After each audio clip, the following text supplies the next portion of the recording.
একটা ভুল, একটা জীবন।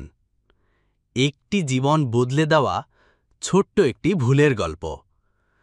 গরমে হাঁসফাঁস করছে শহর। মোড়ে মোড়ে হকারের ডাক, বাসের হর্ন আর মানুষের ক্লান্ত মুখ। কিন্তু এই ভিড়ের মধ্যেই হেঁটে যাচ্ছিল এক তরুণ।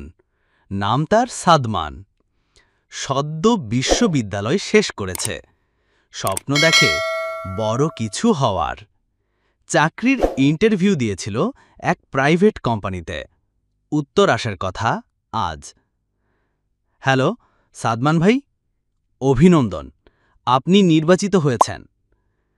সে এতটাই খুশি হলো যে মোবাইলের স্ক্রিনটা চুমু দিয়ে ফেলল। সব ঠিকঠাকই চলছিল, কিন্তু সমস্যা বাঁধল এক জায়গায়। জাতীয় পরিচয়পত্রের ফটোকপিতে ভুল। সাদমানের জাতীয় পরিচয়পত্রের জন্ম তারিখ ভুলভাবে টাইপ হয়েছিল। ১৯৯৮ এর বদলে ১৯৮৮। বয়স ১০ বছর বেশি হয়ে গেছে কাগজে। সাধারণ ভুল হয়তো, কিন্তু কোম্পানির নিয়ম কড়া। ৩০ বছরের বেশি হলে নিয়োগ দেওয়া যায় না।